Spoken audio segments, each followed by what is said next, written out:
রমজান মাসে আমাদের বাসায় এক ভাইয়া এসেছিল ইফতার করার জন্য। তো সে ভাইয়া আমাকে বলেছিল যে, "ভাবি আপনার বাসায় ইফতার করে আমার কাছে অনেক ভালো লেগেছে। আপনি এই সুন্দর ইফতারগুলো কিভাবে তৈরি করেন ও বিষয়টা নিয়ে একটি ভিডিও বানিয়ে আপনার ফেসবুকে শেয়ার করবেন। আমি সেটা আমার বউকে দেখিয়ে বলব ঠিক এভাবে আপনার মতো করে বানানোর জন্য।" তো সে ভাইয়ার আজকে আবদারটা নিয়েই আমি চলে আসলাম ইফতার বানানোর একটি রেসিপি নিয়ে। তো আসসালামু আলাইকুম, কেমন আছেন আমার প্রিয় ভাই ও বোনেরা? আশা করি সকলেই ভালো আছেন। আলহামদুলিল্লাহ আমিও এখানে ভালো আছি। আমি ভালোভাবে বেসনটাকে আগে হাতে মেখে নিয়েছি যেন কোনো দানা দানা না থাকে। তারপরে এখানে আমি দেখতেই পেরেছেন দিয়ে দিলাম হাফ চামচ হলুদের গুঁড়ো, হাফ চামচ মরিচের গুঁড়ো, হাফ চামচ ধনিয়ার গুঁড়ো, আর হাফ চামচ দিয়েছি এখানে আমি পাঁচফোড়নের গুঁড়ো, আর হাফ চামচ দিয়েছি আমি বেকিং পাউডার। দিয়ে ভালোভাবে এটাকে মিক্সড করে নেব পানি দিয়ে, অল্প অল্প করে পানি দেব, দিয়ে ভালোভাবে এটাকে মিক্সড করে নেব। আর পরিমাণ মতো লবণ দিয়ে দিয়েছি। দিয়ে দেখেন এভাবে ভালোভাবে এটাকে ছেনে নিতে হবে এরকমভাবে। তারপরে এখানে আমি ভুলে গিয়েছিলাম একটু আদা রসুন দেওয়া লাগবে। তারপরে আমি এটাকে ভালোভাবে ছানার পরে আমার মনে হয়েছে যে আদা রসুনটা মিস্টেক হয়ে গিয়েছে। তো এখানে আমি হাফ চামচ করে আদা বাটা আর রসুন বাটা দিয়ে দিলাম, দিয়ে ভালোভাবে মিক্সড করে নিলাম। আপনারা এটার ঘনত্বটা কিন্তু এরকমভাবে রাখতে হবে যে এটা একেবারে পাতলাও না হয়ে যায়, একেবারে ঘনও না হয়ে যায়। দেখতেই পাচ্ছেন কীভাবে ঘনত্বটা রাখতে হবে। ঠিক এইভাবে যদি আপনারা একটি পারফেক্ট বেসনগুলো নিতে পারেন, যে কোনো জিনিস আপনারা ভেজে খাবেন আপনাদের মুখে লেগে থাকবে, এত স্বাদ হয়। আর এটা কিন্তু আমার গাছের বেগুন, ছাদ বাগানের গাছে ধরেছিল।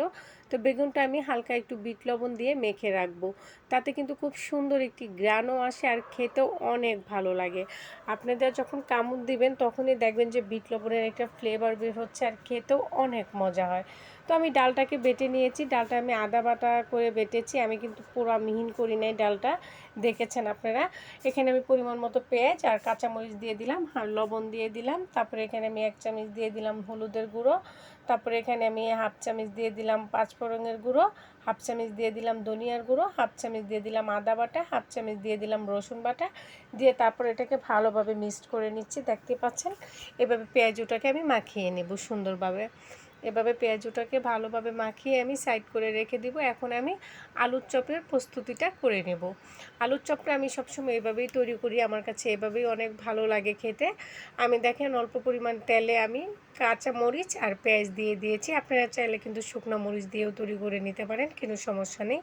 তারপরে এটাকে আমি ভালোভাবে ভেজে নেব, একদম লাল লাল করে ভেজে নেব। তারপরে দেখেন আমি উঠিয়ে নিয়েছি। আর আলুটা কিন্তু মিক্সড করে ডলে নিতে হবে, দানা দানা থাকলে কিন্তু আলুর চপটা খেতে ভালো হয় না। আমি দিয়ে দিলাম ধনিয়ার গুঁড়ো হাফ চামচ, দিয়ে দিলাম পাঁচফোড়নের গুঁড়ো হাফ চামচ, পরিমাণ মতো লবণ আর সরিষার তেল।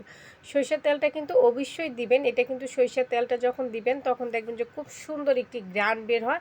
এটা যখন আপনারা খাবেন তখন বুঝতে পারবেন যে কতটা সুন্দর একটি ঘ্রাণ বের হয়। আর আমি কিন্তু সমস্ত কিছুর সাথেই পাঁচফোড়নের গুঁড়ো ব্যবহার করেছি, কারণ ইফতারের এই রেসিপিগুলোর সাথে আপনারা যদি পাঁচফোড়নের গুঁড়ো ব্যবহার করেন খেতে কিন্তু অসাধারণ লাগে আর খুবই সুন্দর একটি ঘ্রাণ বের হয়। এখন আমি বুটটাকে বসিয়ে দিচ্ছি। এখানে আমি দিয়ে দিলাম হাফ চামচ আদা বাটা, হাফ চামচ রসুন বাটা। তারপরে এটাকে আমি হালকা একটু ভেজে নেব।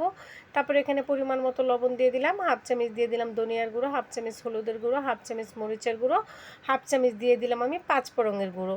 দিয়ে ভালোভাবে মশলাটাকে আমি একটু ভেজে নেব। ভেজে নেওয়ার পরে এখানে আমি অল্প পরিমাণের পানি দিয়ে দেব। পানি দিয়ে এটাকে আমি এখানে ভালোভাবে কষিয়ে নেব। আমি কিন্তু আলুটা সিদ্ধ করে ভেঙে দিই, সবসময় আমি বুটে কিন্তু আলুটা ভেঙে দিই। অনেকে ছোটো ছোটো করে কেটে দেয়, কিন্তু আমার কাছে ভেঙে দিলে মনে হয় একটু আঠালো ভাব আসে, খেতে আমার কাছে বেশি ভালো লাগে, তাই আমি কিন্তু ভেঙে দিয়েছি। তারপর দেখেন ভালোভাবে কষিয়ে নিচ্ছি। আমি কিন্তু একদম টোটাল আমি যেভাবে রমজান মাসে ইফতার তৈরি করেছি ঠিক সেভাবেই কিন্তু আমি দেখাচ্ছি, কারণ যেহেতু ভাইয়া বলেছে যে আমি যেভাবে রমজান মাসে ইফতারগুলো বানিয়েছি ঠিক সেভাবেই যেন দেখাই।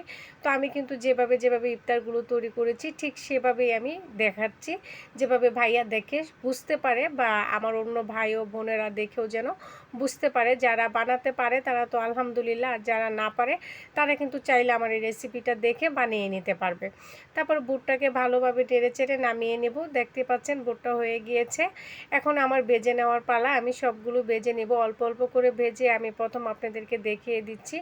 দেখেন প্রথমে আমি দিয়ে দিলাম বেগুনিগুলো, কারণ ডুবা তেলে কিন্তু বেগুনিগুলো ভাজতে সুবিধা হয়। আমি সব সময় রমজান মাসে কিন্তু আগে প্রথম বেগুনি ভাজি, তারপর আলুর চপ ভাজি, তারপরে আমি পেঁয়াজুটা ভাজি, কারণ এগুলো একটু ডুবা তেলে ভাজতে হয়। পেঁয়াজুটা কিন্তু একটু কম তেলে ভাজলেও সমস্যা হয় না। তারপরে এটা কিন্তু একদম মচমচা থাকবে, আপনি যতক্ষণ খুশি ততক্ষণ রেখে দেন, এটা কিন্তু নরম হবে না। আর দেখতেই পাচ্ছেন মশলা দিলে কত সুন্দর একটি কালার এসেছে। আর এটা কিন্তু একদম মচমচা থাকবে, 2-3 ঘন্টা পর্যন্ত মচমচা থাকবে। আপনারা যদি আমার এই রেসিপিটা ফলো করে তৈরি করেন, ইনশাআল্লাহ আশা করি যে আপনাদের ইফতারগুলো খেতে অনেক ভালো লাগবে। এখন রমজান মাস নাই, এখন কিন্তু আপনারা চাইলে যে কোনো অতিথি আসলে বা ইচ্ছা করলে বাসায় মুড়ি মেখে খেতে ইচ্ছা করলে কিন্তু এভাবে আমার টিপসটা ফলো করে আপনারা কিন্তু বানিয়ে নিতে পারেন। আর এই রেসিপিটা আমি তৈরি করেছি যেহেতু একটু দুদিন ধরে মেঘলা মেঘলা ভাব, আকাশ একটু ঠান্ডা, কি গরম গিয়েছে সেটা তো আপনারা কয়েকদিনে দেখছেনই। এখন যেহেতু একটু ঠান্ডা ঠান্ডা ভাব, আপনাদের ভাইয়াও ভাজা পোড়া খেতে পছন্দ করে। আর ভাইয়াও যেহেতু আমাকে বলেছিল একটু রেসিপিটা শেয়ার করার জন্য, সেজন্য কিন্তু আমি সব কিছু মিলিয়ে আমার প্রিয় ভাই বোনদেরকে উদ্দেশ্য করেও এই রেসিপিটা শেয়ার করলাম। তো এ পর্যন্তই ছিল আমার আজকের এই ভিডিওটা। যদি আপনাদের ভালো লেগে থাকে অবশ্যই একটি লাইক করবেন, কমেন্ট করবেন, শেয়ার করবেন। আল্লাহ হাফেজ।